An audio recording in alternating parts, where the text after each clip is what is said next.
It might still be June, but I have already fired off 50 bullets into Underdog's flagship tournament, Best Ball Mania 5. All of these have been fast drafts, most of them have been streamed, I've experimented, I've messed some teams up, I've lived a little. And in the process, I've learned quite a bit about the best way to draft teams that can take home the $1.5 million top prize. And in today's video, I'm going to share my key takeaways after those 50 drafts. These are lessons I've spent $1,250 learning, as well as my favorite rookies to target in the sweet spot on the draft board to do so. Let's dive right in, starting with insights from the top of the board and counting down through the later rounds. Here are the 10 things I've learned so far through 50 BBM drafts. First off, I want exposure to every round one player. There's a clear top 12 players in fantasy football this year, and you won't believe this, they all go in round one. Funny how that works.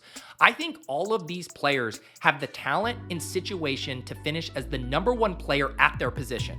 So I plan to draft them all at an equal clip, which means I'll just take the best available player by ADP whenever I'm on the clock in round one. That means that if I get a perfectly even distribution of picks across all 150 of my BBM drafts, I'll have around 12 to 13 shares of every player in round one. I understand wanting to plant your flag on your guy, but I think it's important to be realistic about probabilities. Even if you are making that decision for structural purposes, it can still backfire. Last year, many of us galaxy-brained ourselves out of selecting CMC because we didn't want to get buried by a wide receiver avalanche. Of course, CMC ended up being the ultimate avalanche killer. I won't talk anyone out of making their stands because it's fun to do it. I just much prefer to build the best possible team around the best player available to me in round one. This theoretical balanced approach is all good and well, but sometimes the randomization gods have other plans in mind because we can't control which draft slots we get. You can see here that I have some lopsided exposures in round one thanks to the Fantasy Life Best Ball Hub. It's a free tool which I'll link to in the show notes, and you can upload your teams, review your exposures, teammate pairings, playoff stacks, all of that good stuff completely free at Fantasy Life. But you can see here, I only have 2% CeeDee Lamb and only 4% Amon-Ra St. Brown. And before you get your pitchforks, I assure you, I am not fading CeeDee Lamb. You can see from the pick chart here, which comes from the compliments of Michael Dubner's Best Ball Tracker. I'll also link to that down below. I've only gotten 2 102s in my BBM drafts this year. And then as far as Amon-Ra, I've gotten 16% of the 106, which is more than double what would be expected. And because drafters were regularly taking Amon-Ra ahead of Jefferson early in draft season because I think of holdout concerns, I don't really remember, but I have 14% Jefferson and only 4% Amon-Ra because of this dynamic. The only spot I've been kind of overruling ADP a little is taking Garrett Wilson over AJ Brown, but I honestly think I'm going to stop doing that and get back to just taking the best available player in round one. And with 100 more drafts to go, these should all mostly even out. Next up, number 2, feel free to mix up your round 2 selections. Pessimists will say round 2 sucks this year. Optimists will see it as an opportunity to ignore ADP and get overweight on their favorite players. The truth is that there isn't a big difference between the players going at 2-1, like say Marvin Harrison, and the guys going in early round 3, like Malik Neighbors.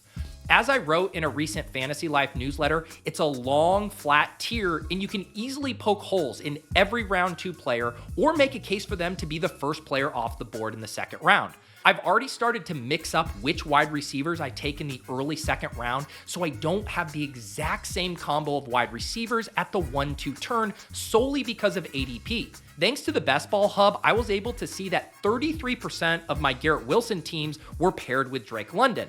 So on this week's Best Ball Breakfast, I selected Jalen Waddle at pick 14 to pair him with Wilson. Not only is this unique for my portfolio, but it's also going to be a unique pairing for the rest of the drafters in the contest. Normally, reaching at the top of the board is a bad thing because you're often sacrificing points. But 2024 is a unique year where I truly believe the players ranked from say 13 to 25 or so are all very similar.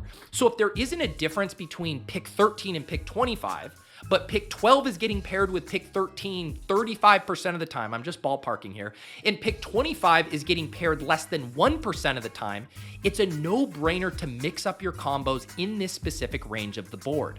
Number 3, and this one might be controversial, but Week 17 bros force correlation at the top of the draft too much. One thing that surprises me when I listen to other people talk about their teams and their picks is how much they are forcing Week 17 correlations at the top of their draft. I love correlating. I'm a card-carrying Week 17 bro, but I barely think about it through the first 5 rounds of my draft. It's why I had no problem letting God take the wheel in a BBM draft that I shared on the channel a few weeks ago and just taking the best player via ADP and figuring it out after that. The best players in the league, the top 60 players who go in the first 5 rounds, they can get there in most game environments. It's the thin players at the back of the draft that need the benefit of correlation to become fantasy relevant. I discussed this in depth in our NFL schedule and correlation video, and I highly recommend checking that out if you haven't yet. I prefer to let the beginning of the draft come to me and then start thinking about how to correlate and build off that core in a logical way. Also, as a quick aside, Mike Leone from ETR just completed some awesome analysis of the BBM4 finals, and it further solidified the importance of Week 17 game stacking. Not only did teams who game stacked Week 17 have a higher expected value in the finals based on their sims, but they were more likely to make it to the finals. Let that sink in. There's no reason stacking Week 17 should increase your chances of getting to the finals, since it has nothing to do with Week 16 and 15, which means, and man, the haters are going to hate to hear this, but it means that Week 17 bros are also the sharpest drafters in the field and build the best teams independent of Week 17. Knowing Week 17 is all that matters is all that matters. And it's also nice that we can now finally be done with the laziest straw man argument out there that Week 17 drafters are sacrificing other important stuff to game stack, when in fact it's the opposite. Week 17 game stackers are doing all of the other things even better. It's just a tough scene for the anti-Week 17 truthers. On that stacking note, you can see here from Michael Dubner's tracker that I have stacked a quarterback 95% of the time across my 50 drafts, and I have a Week 17 game stack about 50% of the time. Those stats do reflect my intention, which is to always be stacking and then mixing in Week 17 and Week 16 stacks in the second half of the draft in a more natural, organic way. Number 4. Elite tight end is the dominant strategy of 2024. We covered this in depth in our recent elite tight end video, so we won't belabor it too much here, but the elite tight end thesis for 2024 is simple.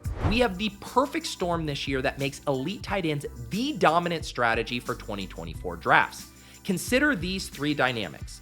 Elite tight ends are cheaper than they've ever been, and the mid-round tight ends are more expensive, as we can see in this chart from Dan, aka the Falcon on X. The late round tight end prices remain fairly similar. Number 2, the pool of elite tight ends is bigger than it's ever been. There are legit 7 options with week winning ceilings available in drafts this year. And finally, the late round tight ends are weaker than they've ever been.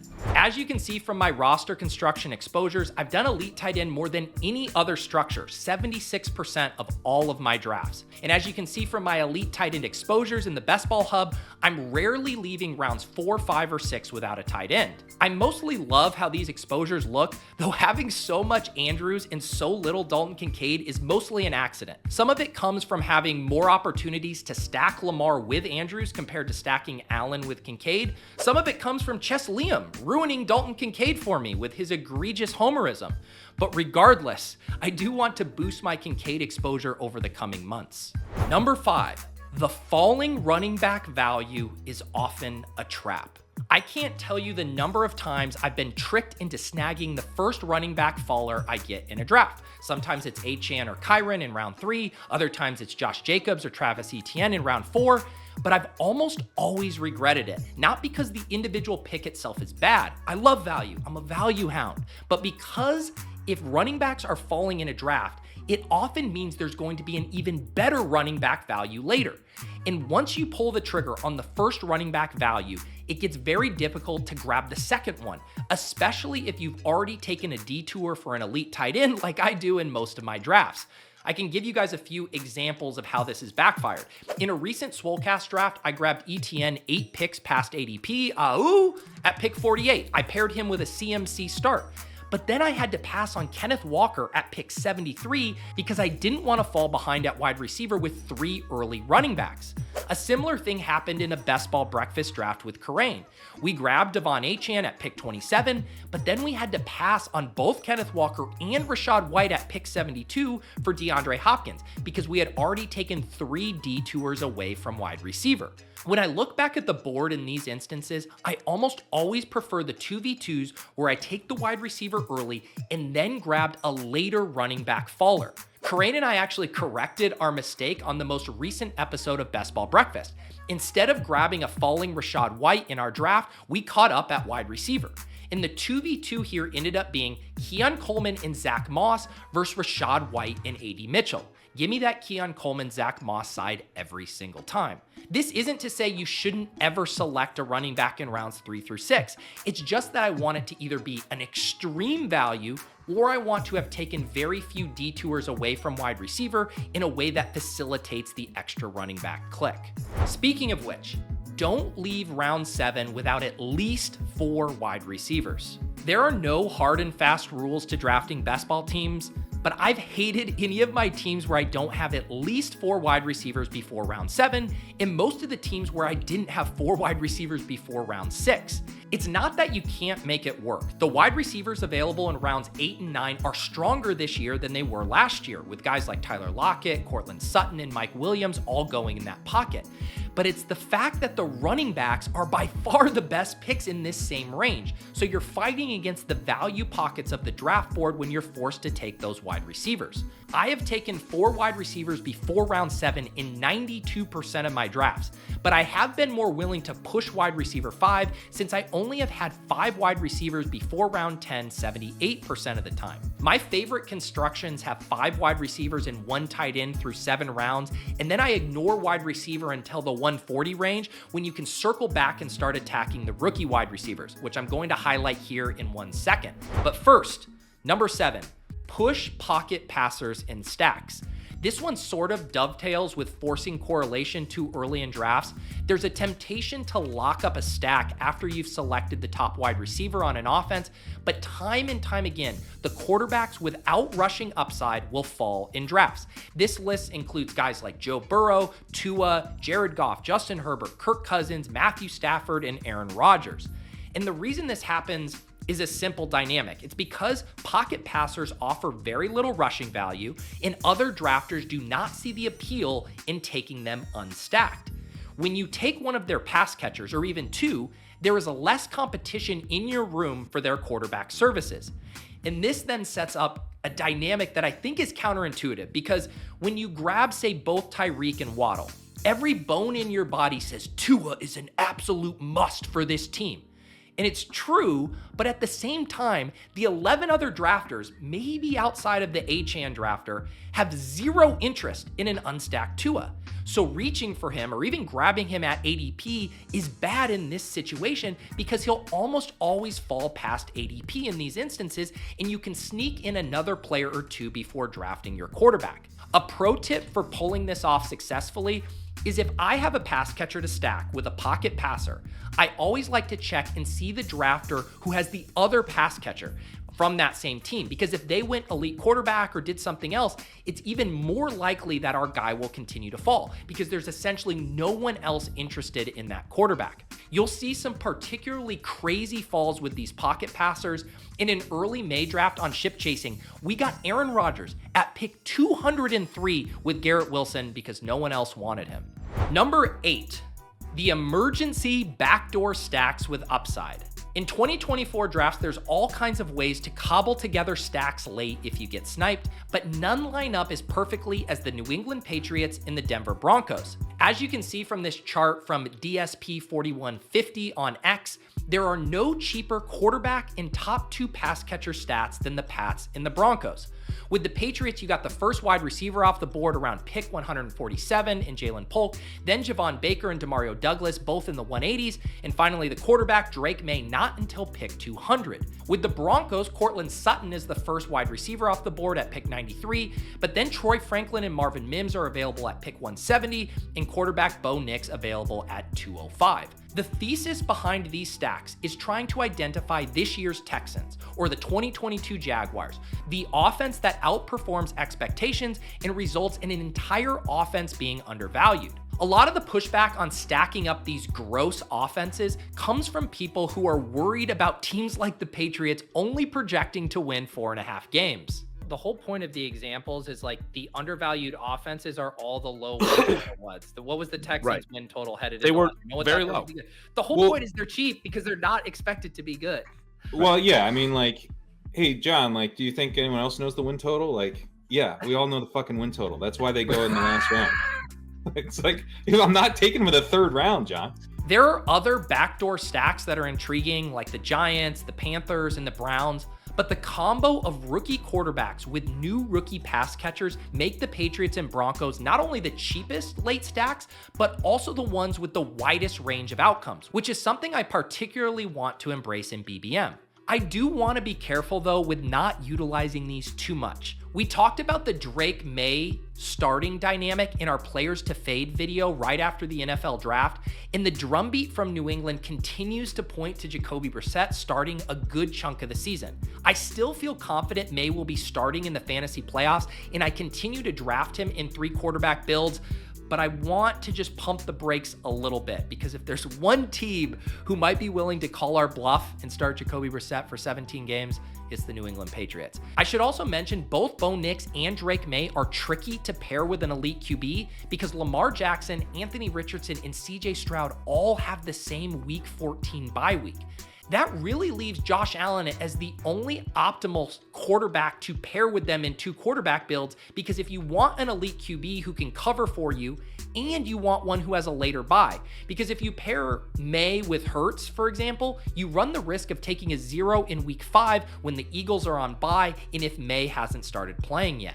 I'm already somehow at 16% Drake May in my Best Ball Mania drafts, which is double the field, with most of those exposures being to 3 quarterback builds. I'm okay with that, but I want to continue to diversify some of those late stacks and also stack up the Patriots wide receivers without May as well. Number 9, extreme structures limit your flexibility. Conceptually, I love the idea of extreme structures. By this, I mean true zero RB, where you don't take your first running back until the double digits, or hyper fragile running back, where you take 3 running backs to start your draft, but no more than 4 total. Same thing with bully tight end, 2 elite tight ends, or double elite quarterback. I get the thesis. These extreme structures are less likely to be utilized by the field, so there's a uniqueness component to pulling them off. But if there's one major downside, even aside from proper positional capital allocation, it's flexibility. Because when you load up on a single position to the point you don't need any more players from that position, you're essentially removing a chunk of the player pool from your board, and then you run the risk of boxing yourself out of an extreme value.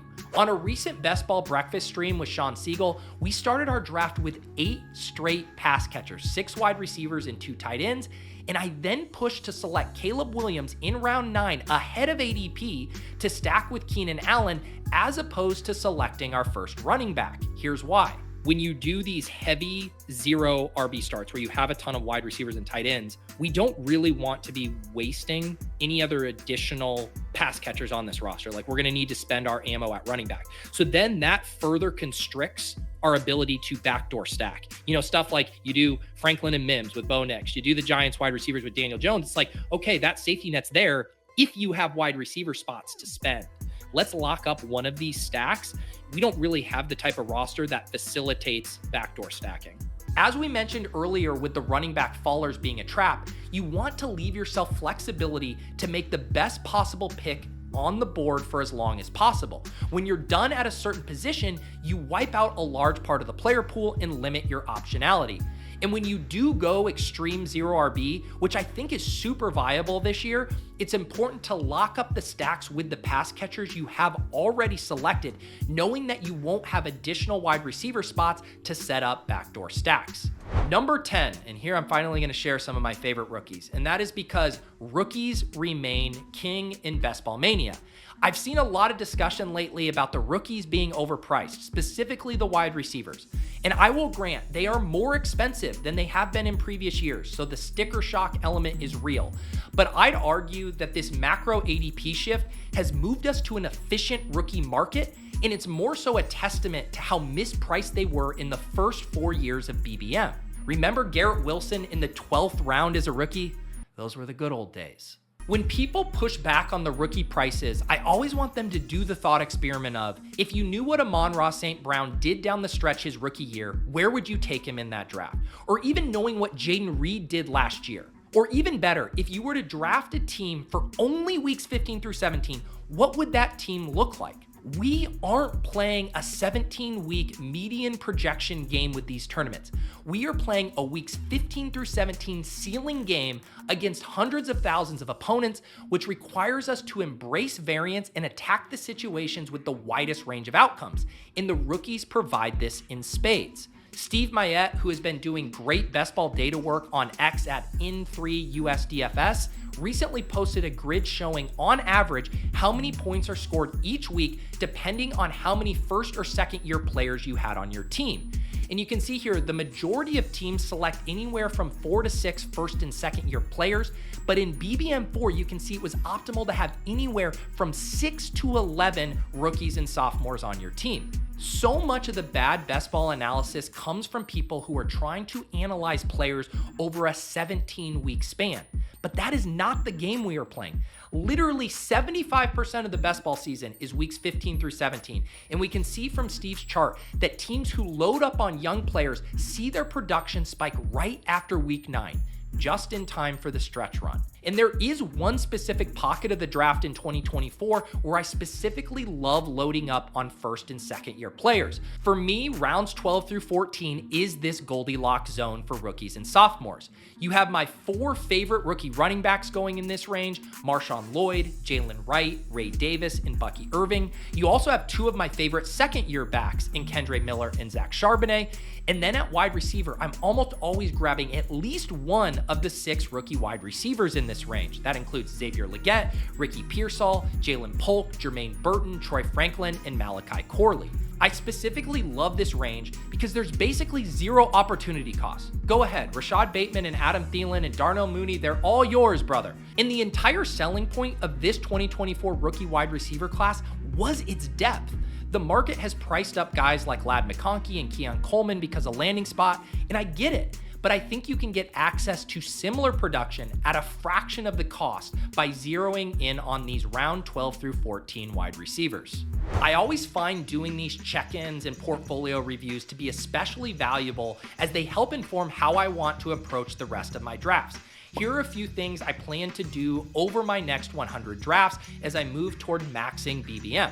First off, I do want to be ready to move quickly on new information. We've already seen this happen to an extent, like with the Jets backfield, as it's become clear that Braylon Allen is the number 2 there.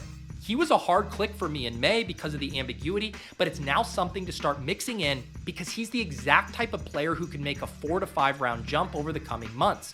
I'm also going to balance my exposure within tiers. I mentioned how I need to start tilting some elite tight end clicks away from Andrews to get at least even with the field on Kincaid.